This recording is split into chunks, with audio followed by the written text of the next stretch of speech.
Olá pessoal, sejam todos muito bem-vindos. Você está no Você Pode 22, o podcast do Hospital 22 de Outubro e da Associação Paulista de Medicina de Mojimirim para falar sobre saúde, sobre inovação, sobre qualidade de vida.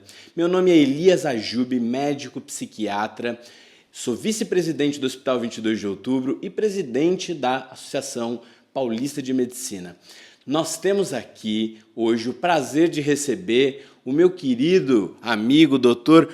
Luiz Oscar de Souza Oliveira, mais conhecido como Dr. Xaxá ou Tio Xaxá pelos pacientes, porque é pediatra, tem 45 anos, mojimiriano, formado na Faculdade de Medicina de Jundiaí, onde fez também a residência médica, é pós-graduado em UTI pediátrica, UTI neonatal e atualmente coordena os setores de pediatria do Hospital 22 de Outubro e também da Santa Casa de Mojimirim. No Hospital 22 de Outubro é ainda o vice-diretor clínico do Hospital 22 de Outubro. Muito bem. Além disso, ainda diretor de esportes da Associação Paulista de Medicina, acabou de realizar aí um torneio de xadrez, Xaxá? Sim, uma das nossas paixões aqui, né, Elias? Que é muita estratégia envolvida, que já inclui no resto da vida também como lidar com tudo, né? Tanto com perdas quanto com as estratégias para conquistas.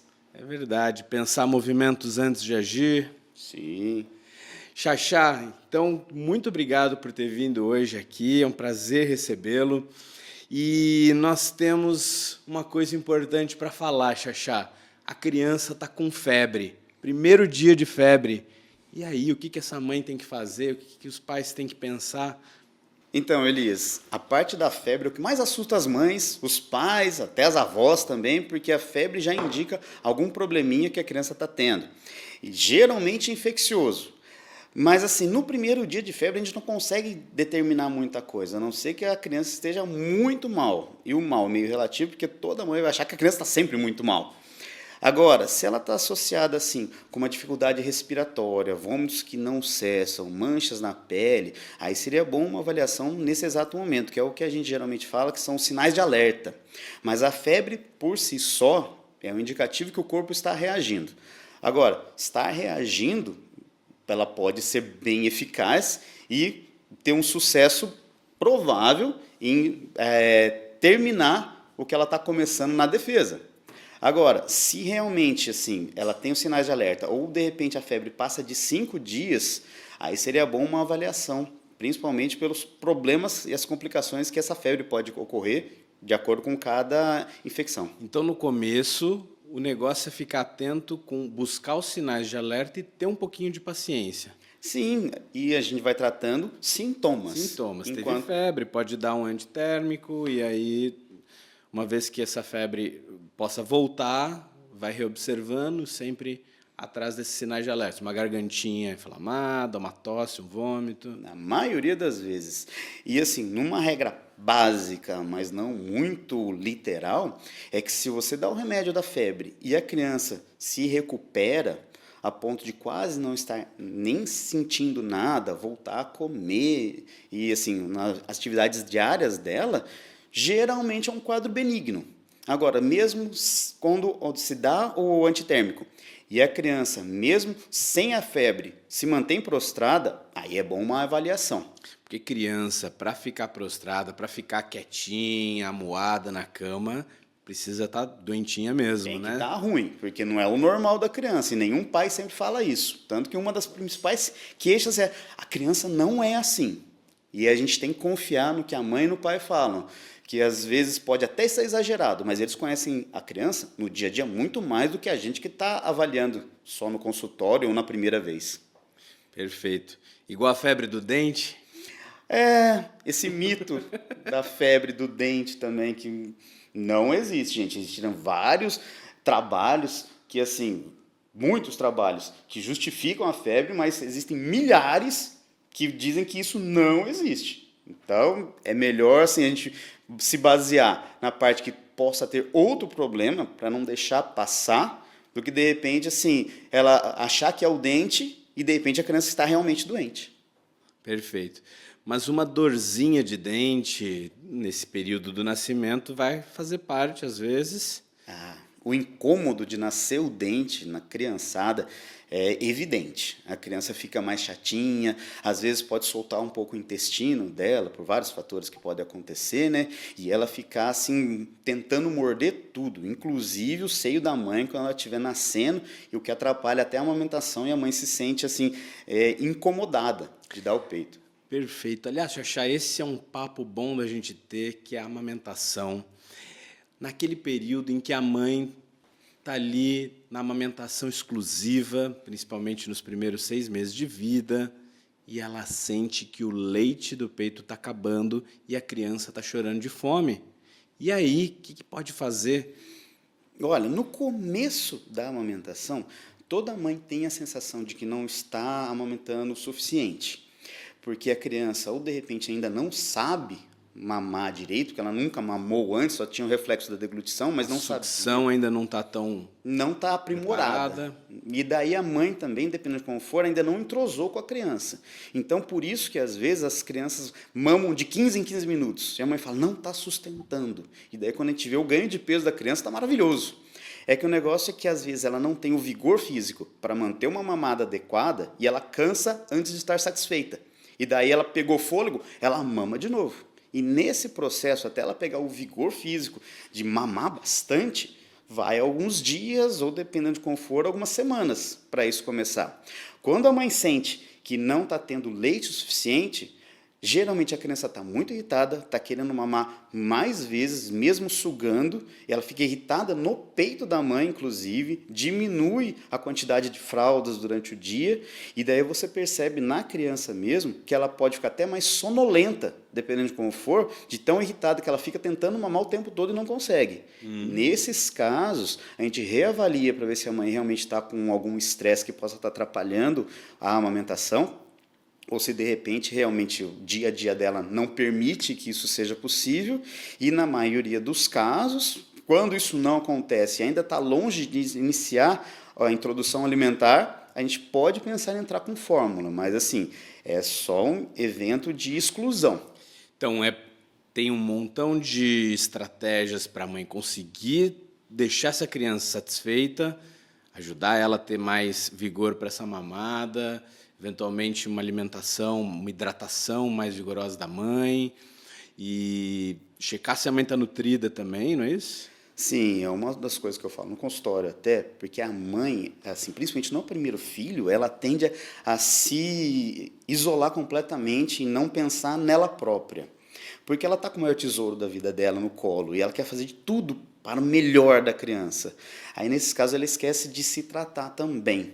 E ela tem que lembrar que ela tem que estar bem para tratar o tesourinho dela. Então, nos casos... O avião primeiro coloca oxigênio em você e depois nos outros. Mais ou menos por aí. Então, se de repente a mãe está tudo bem na vida dela, ela vai tratar a criança com muito mais afinco e com muito mais prazer. Porque é uma das coisas que as mães têm que lembrar também, que assim, a mãe está lá para cuidar da criança, que é o fruto do amor que ela teve com o pai.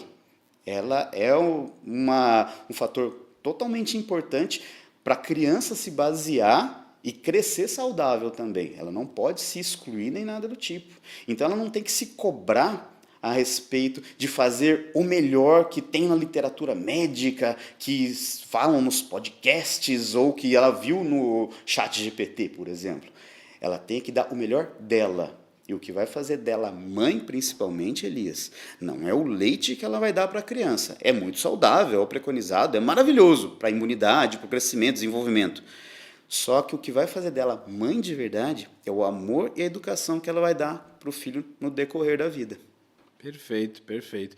É interessante falar isso porque, da minha perspectiva de psiquiatra, eu digo muito para as mães que vem no pacote de ser mãe sentir culpa. Então, ajudar as mães a lidarem com essa culpa de uma maneira construtiva, não para ficarem se autocriticando, diminuindo a própria importância ou se sentindo invalidadas na competência de mãe, mas sim para que elas continuem se esforçando para fazerem o seu melhor, né? Mas é o melhor delas, como você disse. Isso. Na maioria das vezes no consultório, quando é primeiro filho e daqueles primeiros 3 meses que o neném não dorme direito, que ainda não sabe o que é dia e o que é noite, eu falo para as mães geralmente assim, que elas vão se sentir como se fossem as piores pessoas do mundo, que não são capazes, porque todo mundo consegue menos elas, e por aí vai, é daí para baixo. Nisso é botar elas no lugar delas, vamos dizer assim, como uma pessoa super importante, se não a mais importante para a criança, e saber que ela tem as limitações, que ela também é humana. Pedir ajuda e saber que toda mãe passa por isso. Toda mulher que tem filho vai ter todas essas dúvidas, todas essas angústias, e que, no final das contas, isso vai passar. É um probleminha temporário que depois ela vai se sentir bem conforme o neném for sorrindo para ela no decorrer da vida. Maravilha. Às vezes usa remédio para aumentar o leite da mãe?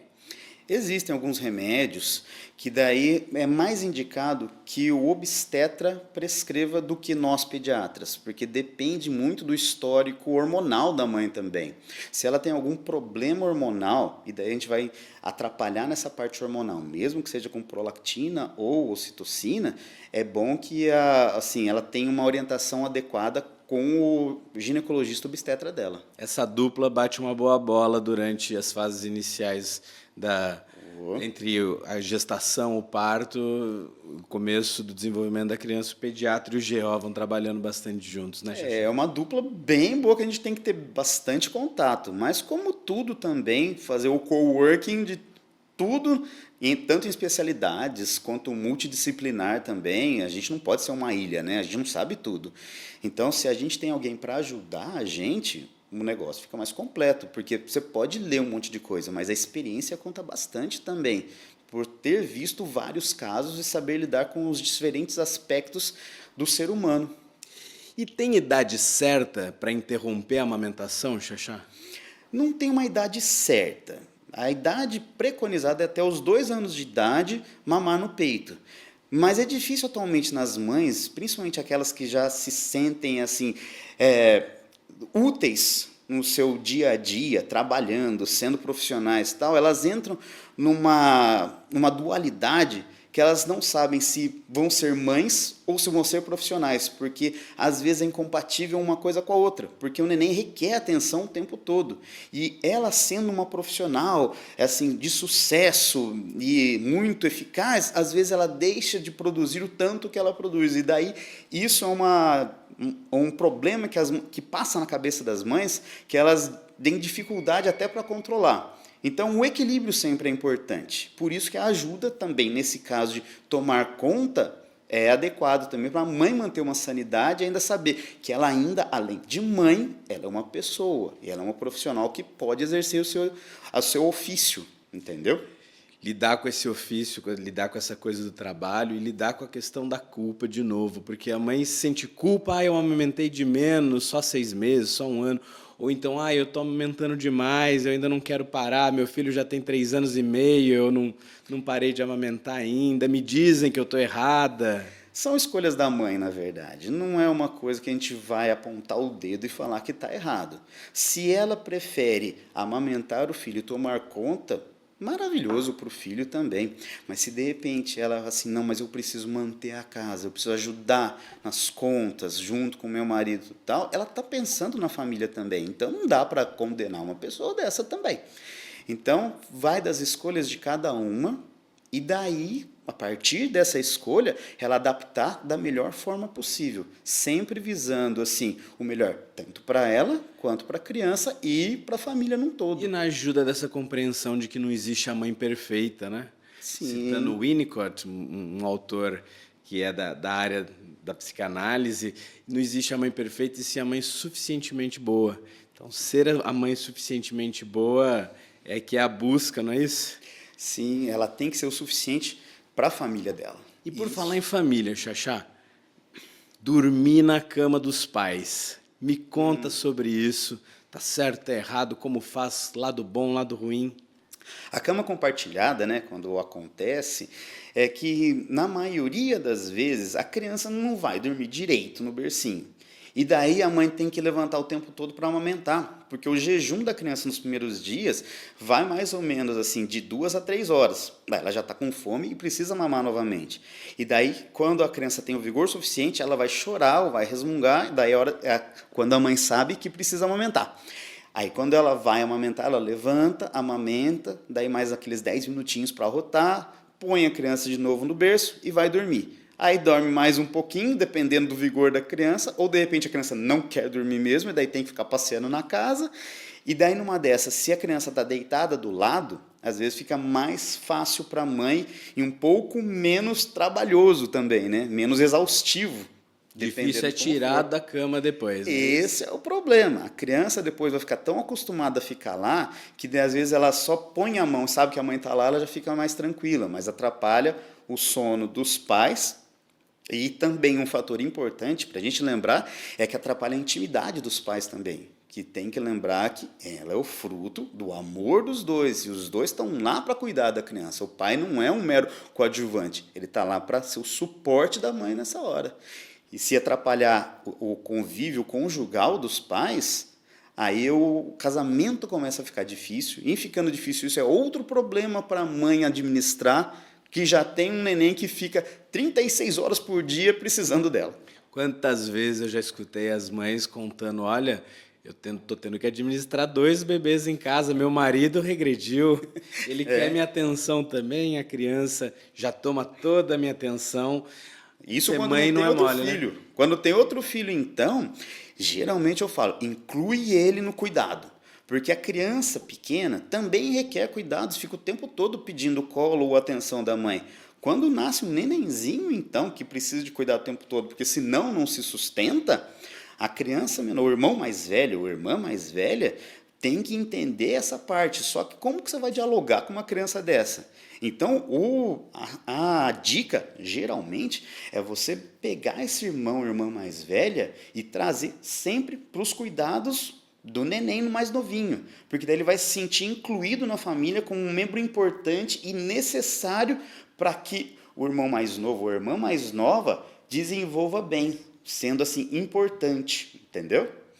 Essa é uma estratégia boa, né? Porque irmãos já brigam, ao longo da vida vão brigar aos montes, e até por conta de terem esse convívio e brigarem, eles vão aprender a brigar. Aliás, ter irmãos é um negócio interessante, porque a criança aprende uma coisa que filhos únicos às vezes demoram mais para aprender ou até não aprendem, que é conseguir brigar, sentir um ódio muito forte, passar e voltar a amar. Que é o que acontece com irmãos, mas não é uma coisa que necessariamente a criança aprende rápido e precisa de várias vezes brigar, sentir isso. Várias brigas, né? Muitas brigas, faz parte, é normal. Sim. E nessa história de brigar, Xaxá, me conta, é verdade o tal do Terrible Two, aqueles 2 anos de idade da criança, que a criança fica terrível, começa a se jogar no supermercado, fazer manha. Birra. É verdade, sim. O Terrible Two é dito até que é a adolescência infantil, onde a criança tem um neofobismo absurdo, assim, tudo que é novo ela não quer. E, do nada também, ela tem as aversões alimentares, que daí ela quer comer o que ela quer comer. Às vezes você tem uma bisnaguinha com Nutella, que teoricamente não é para ser dado, mas ela prefere a rúcula. Fala, meu Deus, mas que é isso? E ela tem a vontade dela. E daí a contrariedade da vontade é onde a criança, assim, pelo excesso de energia, está brincando sem parar, coisa e tal, ela extrapola o comportamento, assim, usual e quer brigar, como a gente comentou. E daí a briga dela geralmente é bem violenta, de fazer as birras, de gritar, não saber os limites. Aí cabe aos pais mesmo uma boa conversa para tentar botar a criança assim, sabendo qual é o lugar dela, que ela tem que ter assim respeito pela autoridade dos pais também, mas nada físico, é simplesmente uma conversa e uma imposição de vontades, porque o pai e a mãe sabem o que é melhor para a criança, e a criança não sabe nem essa autoridade. Então, na maioria das vezes, os pais têm que assim conversar bem, mostrar para a criança e, dependendo da atitude, aí punir a criança, não necessariamente fisicamente, mas algum castigo, alguma coisa, que a criança se sinta punida por uma atitude inadequada. Pode ser um castigo, pode ser tomar alguma coisa, e sempre olhando para a criança, conversando a causa do que ela fez, para ela entender do porquê que ela está sendo punida. Porque fica na mente da criança. Ela vai repetir, mas na maioria das vezes ela faz as coisas olhando para os pais assim, ó, como se fosse um desafio, e repete o erro. Só que se ela for punida novamente, ela vai aprendendo e não vai mais ser punida porque ela não quer ser, porque ela sabe que ela não tem autoridade suficiente para mandar na vidinha dela. Então o Terrible 2 é uma fase de muito conflito com as mães, com os pais, com os irmãos, mas é uma fase que, graças a Deus, passa, mas demanda o seu tempo. Se faz tudo bem disciplinado e bem organizado, a criança passa por isso e vai ser um ser humano normal, como todos nós, dentro dos padrões, somos. O pediatra interfere bastante nesse sentido, na maneira como vai ser orientada a criação dos filhos, né, Xaxá? Olha, a gente não chega a interferir, na verdade. A gente dá sugestões e explica qual é o melhor método. Mas é que cada família tem as suas crenças, seus valores, suas diferenças. Então não dá para a gente falar o nosso método para falar é o certo. A gente dá a sugestão, geralmente, do que melhor se encaixa para aquela família. Você tem quantos filhos, Xaxá? Eu tenho 2 meninas. 2 meninas. O nome delas? É a Alice, a mais velha, de 10 anos, e a Lara, de 5 anos. 10 e 5, Alice e Larinha. Meus tesourinhos. E já deu uns tapinhas alguma vez? Já precisou? Olha, na Alice, bem no começo, sim. Uns tapinhas no bumbum, mostrei para ela que ela estava errada, tudo, mas foi uma vez só, na verdade, nunca mais precisei. Porque daí, assim, ela já tem o respeito, ela já sabe como é que tá. Mesmo nessa fase pré-adolescência que ela já tá, ela discute coisa e tal. Às vezes a gente é um pouco mais enérgico no falar também, ela também retruca, mas daí a gente fala, ó, é assim e acabou. Porque chega uma hora que não tem mais muito argumento para fazer. Daí você fala assim, quem manda aqui? Somos nós, é para o seu bem. Esfriar os ânimos, a gente volta a conversa e fala, você está vendo o que era? Ah, tá bom, pai, desculpa. Aliás, pedir desculpa não é só para os filhos, a gente também é humano, a gente também erra até na hora que a gente orienta. Então é importante os filhos saberem também que a gente não é uma sumidade e não é um autoritário. Os pais também devem pedir desculpa, até para dar exemplo para os filhos de que todo Sim. mundo erra. Pedir perdão é divino. É, legal. Xaxá, qual que foi a situação emocionalmente mais marcante que você se lembra aí dos seus anos de consultório? Nossa, tem várias, na verdade, mas é que ser pediatra é uma coisa tão evolutiva que daí a criança, ela, assim, todo mês ela manifesta alguma coisa diferente. Como são várias crianças que a gente vê, são tantas emoções diferentes e tantas variedades no que elas apresentam, mas assim, principalmente nas crianças que são assim, autistas, né, no espectro autistas, ou TDAH, ou são muito introvertidas. Essas, assim, com um comportamento mais regredido, um comportamento mais opositor, Sim. de não olhar nos olhos, não querer... mais reclusas, que não manifestam direito, não interagem, elas não olham para você nem nada.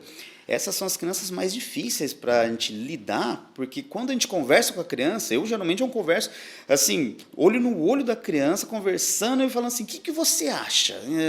E quando ela responde, a gente começa a entrar no mundinho dela. Quando ela te permite que entre, você consegue conversar demais e ela se abre para você falando quais são as angústias dela e tudo mais. Quando isso acontece, a consulta flui bem melhor, né? Agora, quando essas crianças mais reclusas, elas ficam arredias, não querem nada, e daí quando a gente vai conversando devagar, tentando entender o que é, às vezes a gente pega alguma coisinha delas, que daí ela para e presta atenção no que você está falando, com alguma frase, alguma coisa, mesmo que seja uma citação de desenho animado que ela gosta, ou uma musiquinha que ela gosta, ela já olha para você, já começa a encarar você, falando assim, quem é esse cara? Ele gosta disso também? Ele me entende? E daí... Conseguir essa conexão é uma vitória, né? Nossa, a melhor coisa que tem. E daí nessa, o mais emocionante de tudo é quando essas crianças vêm e te abraçam no final da consulta. Nossa, é maravilhoso. Puxa Você vida. fala, nossa, eu consegui. E daí é a realização. Que bacana, engraçado. Você fala isso, eu também tive esse contato na psiquiatria infantil, né? Na época de formação. Cara, como conquistar esse abraço do autista que quase não faz contato visual, quase não deixa ninguém se aproximar muito, não gosta de ser tocado. Quando a gente ganha um abraço, a sensação, como diz aquele ditado, a mão que balança o berço é a mão que governa o mundo. É a sensação de governar o mundo, né? Ganhar aquele abraço. É aquela coisa que assim, você se sente com poderes quase divinos, mas sem aquela autoridade toda que Deus tem. É aquela coisa simplesmente assim, você alcançou algo que praticamente era inalcançável. E quem te deu essa permissão foi a criança. Que maravilha. E teve alguma criança muito espivitada que... Sempre. Sempre tem. Principalmente atualmente, que assim, é de acordo com cada geração, mas as crianças atualmente têm pais um pouco mais permissivos. Até por causa da toda a cultura que se tem atualmente de não dizer não para a criança, ter uns limites mais amplos, e daí a criança não sabe até onde ela pode chegar. E não sabendo até onde ela chega, às vezes ela começa a extrapolar comportamentos no consultório que daí são não tão adequados, como fuçar em tudo, bater na mesa, correr para lá e para cá, subir na janela, e mexer no esteto, no otoscópio e um monte de coisa. Numas dessa, dependendo dos pais, quando eles assim não querem dar os limites, quando eu preciso dar o limite para a criança, eu peço para o pai, eu posso orientar a criança? Daí se ele fala, não, pode sim. Aí numa dessa, quando assim, eu oriento assim, a regra dos 3 nãos para a criança. O primeiro não, você chega para ela e fala assim, não faça isso, é ruim para você, coisa e tal, com amor. A criança vai, te olha, ainda duvida do que você está falando, mesmo assim ela vai e vai fazer. Ela te olha assim e parece que ela faz de propósito querendo fazer o negócio. Te testar o limite. Exato. Aí, quando ela vai mesmo assim fazendo, mesmo tendo a sua, assim, Segunda a sua orientação, você dá a segunda advertência, mudando postura, tom de voz, não sendo ameaçador nem nada, porque o importante não é o medo, é a autoridade. E daí você fala assim, olha, papai falou que não é para fazer isso. Não é para fazer e não quero que você faça. Sabe, dedo, tal, a postura corpórea também é importante para a criança entender que, opa, o caldo entornou. E mesmo assim, a criança olhando para você com medo, receio, qualquer outra coisa, ela vai olhando para você e vai fazer o que quer. É a hora do terceiro não. Mas o terceiro não pode ser acompanhado só de uma coisa assim verbal. Tem que ter uma consequência. Tem que ter uma consequência para a criança saber. Eu fiz algo que não agradou e agora estou pagando por ele. E daí é a hora de pegar a criança, levar para o castigo, tirar o que ela não quer. E lógico, dependendo da idade, a gente entra de novo naquela parte de que assim, ela vai se manifestar. Sendo com birra, sendo com choro, sendo com grito, até às vezes alguma coisa mais agressiva da criança também. Aí cabe aos pais orientar bem a criança de uma forma mais assim de autoridade mesmo, falando, você está errado, você vai pagar por isso, sem o que você quer, ou ficar um tempo assim, em algum local pensando no que fez. Lógico que a criança é difícil de pensar, mas se fizer várias vezes, ela vai lembrar que, opa, eu fiz errado, estou fazendo de novo, estou pagando de novo.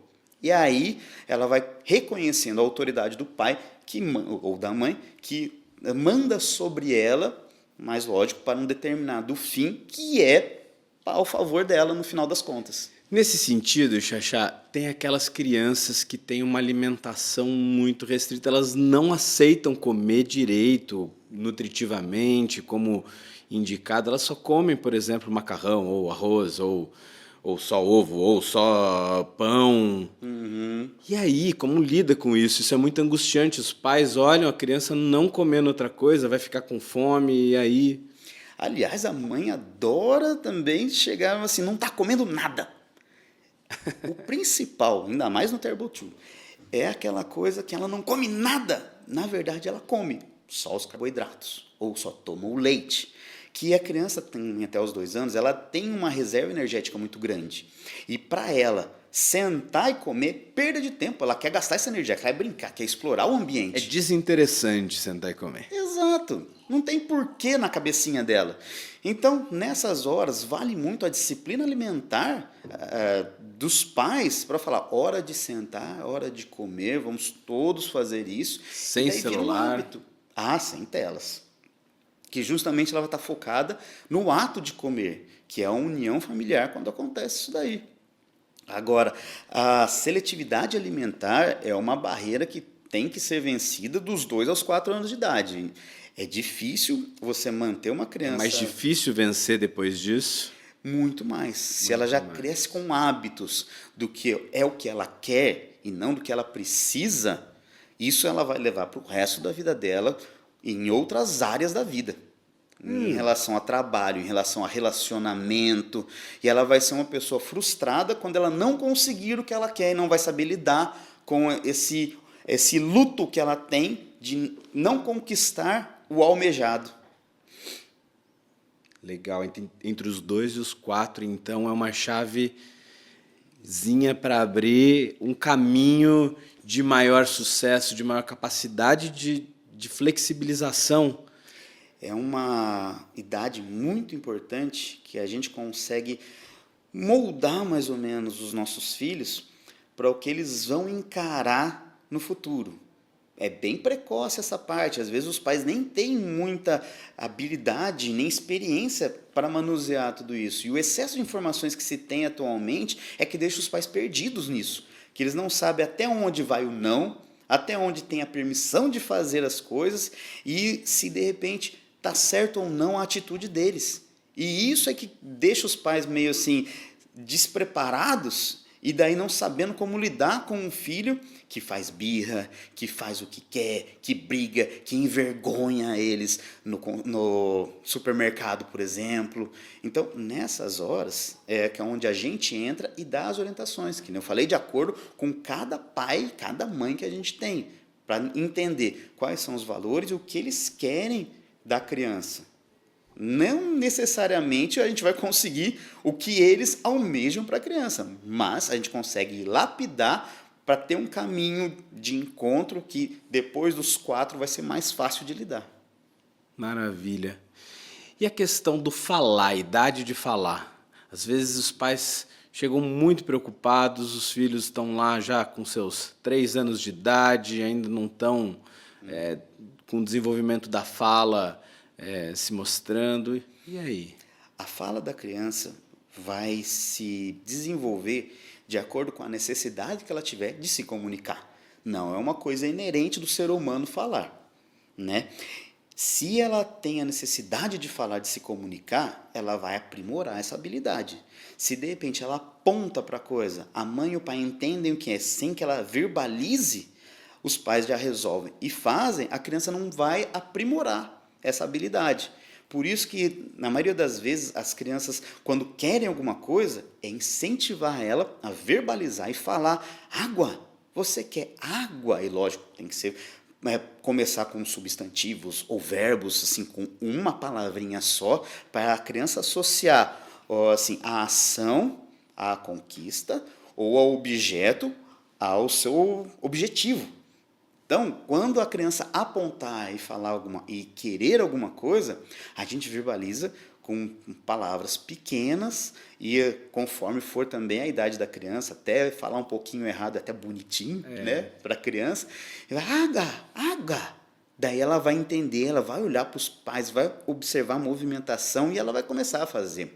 Crianças com 3 anos de idade, mais ou menos, até os 4, segundo alguns fonoaudiólogos, tal, é esperado ter uma dislalia, assim, uma mudança de sílabas, de letras, tal, mas ela vai desenvolver mais. Até os 4 anos, então é esperado que tenha. Mas ela vai desenvolver mais quando ela entrar na escola. Porque, assim, na casa dela, sendo uma criança, assim, filha única, por exemplo, filho único, ela vai apontar as coisas, os pais vão fazer, porque já estão acostumados desde criança a fazer e nunca Sim, precisou a mãe se conversar. comunica com o filho. E A aí comunicação deles é o que interessa. a criança vai sentir que está com uma comunicação suficiente. Vamos dizer assim, que a criança reina na casa. Que ela quer, daí os pais resolvem, porque ela também não consegue, coitadinha. Então a gente faz. Agora, se ela vai para a escolinha e ela quer brincar com uma bola e a bola tá lá, ela vai, os coleguinhas ao redor não vão entender nada do que está acontecendo, porque cada criança tem a sua linguagem também. Mas se ela não especificar, ela não vai conquistar o que ela quer. Ou, de repente, ela adquire a habilidade de se locomover e conquistar, ou, de repente, ela adquire a habilidade de se comunicar verbalmente, não só por gestos, para conseguir, assim, interagir com as outras crianças e daí ficar feliz com essa brincadeira toda que eles vão adquirindo. Então... E você que é mãe ou pai, você conta aqui no chat pra gente com quantos anos o seu filho ou filha começaram a falar. Isso, inclusive, se vocês puderem aproveitar e contar para nós alguma história muito curiosa que vocês sabem, alguma coisa bem diferente que aconteceu com as crianças, vai ser muito legal para a gente poder trazer aqui também. E aproveita, você que é mãe ou você que tem mãe, e dá uma curtida bem forte no nosso canal, Hospital 22 de Outubro, no YouTube, e fica com a gente para acompanhar os nossos próximos podcasts e lançamentos do canal do Hospital. Xaxá, diga uma coisa para mim, dá para dizer que a criançada da geração atual é mais ansiosa do que as gerações anteriores? Ah, dá, com certeza.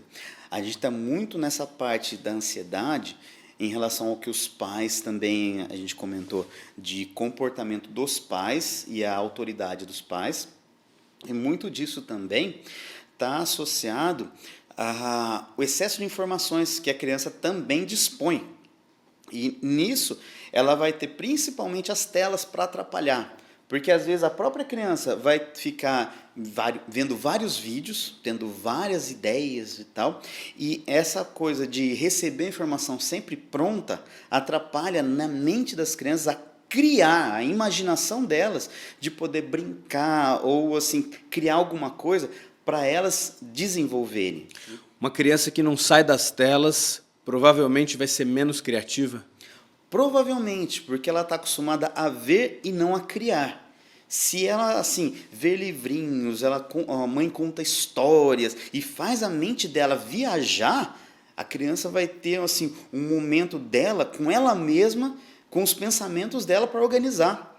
Agora, quando ela tem a tela, ela não precisa organizar pensamento nenhum, ela simplesmente está consumindo informações que estão vindo e ela está se adaptando às cores, às luminosidades, e numa dessa, por exemplo, é o que atrapalha bem nas telas, é que se ela enjoa de alguma coisa, ela simplesmente arrasta para cima, que é o que costumam dizer, né? Então, quer dizer, ficar assistindo vídeos do tipo curtos, que a criança arrasta e já passa para o próximo, é ainda pior do que só ficar nas telas.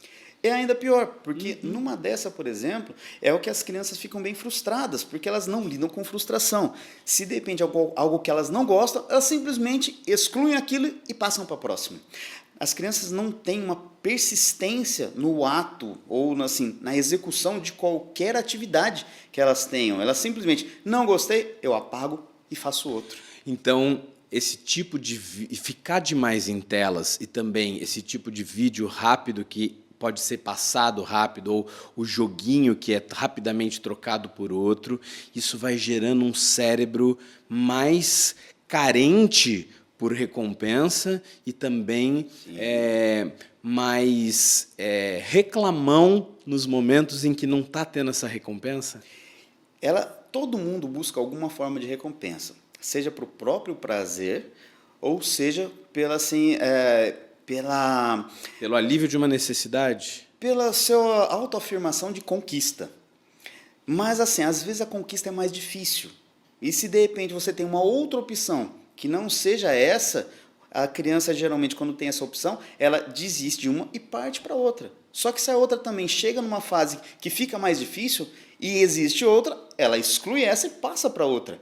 E isso deixa a criança sem uma persistência no caminho que deve seguir. E isso ela vai arrastar para outras áreas da vida dela, seja educacional, com estudo, seja para relacionamento, porque se fica difícil, eu vou e arranjo outro.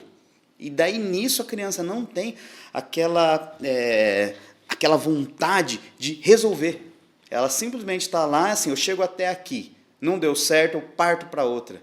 E isso ela vai carregar para muitos males no futuro também, que ela não consegue lidar com a frustração de não conseguir. Ao passo que se de repente você chega num processo difícil e você vence esse processo e continua na sua estrada, você venceu e toda a provação que se passa é algo que Deus botou lá para você aprender e desenvolver. Se você não passa pelo processo da dificuldade e vence esse processo, você simplesmente exclui e parte para outro, você não aprendeu nada até lá. Você simplesmente ganha mais barreiras. E você não ultrapassando as barreiras, você vai ter um muro enorme e sempre procurando uma outra entrada. Você vai aprendendo a se esquivar do enfrentamento. Exatamente. Perfeito. Xaxá, eu me lembro de estar no estágio da pediatria e aí chegou lá uma mãe com uma criança recém-nascida e ela estava confirmando uma informação com a gente. Olha, o certo é dar 7 banhos por dia, né? Realmente nem tanto. Porque, assim, a criança não precisa de tanto banho, o ser humano não precisa de tanto banho, que mesmo a nossa proteção da pele, ela é uma camada de gordurinho que fica por cima da epiderme. Nisso é protetivo para a criança também. Dar tanto banho é até ruim. É ruim, resseca a pele, não vai ter proteção. E assim, vai ficar cheirosinha, a criança não sua tanto. Então não precisa ficar o tempo todo deixando ela cheirosa. Ela já é gostosinha do jeito que ela é. O recomendado seria 1 a 2 banhos no máximo, em épocas de calor ainda, em épocas de frio, dar um banho na hora mais quente do dia, entre o meio-dia e as 2 da tarde, por exemplo. E sempre num ambiente mais quentinho, e quando tirar do banho, o ambiente se mantiver quentinho, ou se de repente... Para não dar o choque térmico. Exatamente. E daí numa dessas, se de repente sair para o quarto, por exemplo, o quarto estiver frio, agasalhar bem essa criancinha, tal, ou de repente até trocar de roupa dentro do banheiro, se for o caso. Tem alguma simpatia, algum mito, alguma coisa muito improvável que você já escutou que as mães, avós estavam fazendo? Nossa, as avós têm várias mandingas, né? Uma das coisas assim, que não está confirmado na medicina, nem nada do tipo, existem trabalhos, segundo alguns, do banho de picão, por exemplo, para curar a icterícia da criança quando ela está ictérica. Amarelinha no nascimento, né? Quando ela fica amarelinha, que é um processo natural da criança. Em graus mais altos precisa ficar internada, mas em graus mais leves ela simplesmente vai estar amarelinha e com o tempo aquilo vai sumir. Mas para ajudar, as mães, dependendo das orientações, vão dar um chá de picão ou banho de telha velha, por exemplo. Banho de telha velha. Ou, às vezes, também elas pegam a teia de aranha do canto da sala para curar o umbigo, para cicatrizar mais rápido também. Teia de aranha para cicatrizar o umbigo é um clássico da infecção ali, né? Um clássico que enche os nossos consultórios se de repente fosse virar uma regra. E me conta aquela que você tinha me adiantado da avó querendo prevenir a dor de ouvido da criança. Essa é uma das mais inusitadas que eu já escutei. Eu coleciono algumas dessas em relação à criança não pode olhar para o espelho, senão ela vai ficar assustada, tal. Mas recentemente uma avó chegou para mim e falou que assim, para ela não ter infecção de ouvido nunca na vida, pega uma barata, aquele inseto nojento, macera bem ela, põe numa panela, põe óleo fervendo, mistura tudo, deixa esfriar e põe apenas duas gotinhas no ouvido da criança de cada lado. Meu Deus, é um óleo essencial de barata. É um tratamento bem barato. É um tratamento barato, mas um pouco nojento. Se sobrar ouvido lá, realmente ela pode ter alguma dor, mas se não sobrar, ela nunca mais vai ter dor mesmo, obviamente, não vai ter mais ouvido. Maravilha. Xaxá, aí no nosso momento pílula de conhecimento, conta pra gente o negócio da chupeta para criança. Afinal, pode chupeta? Não pode chupeta? Olha, a chupeta é um calmante para criança, né? Em relação às mães que usam chupetas também, assim, não é recomendado pela pediatria num geral.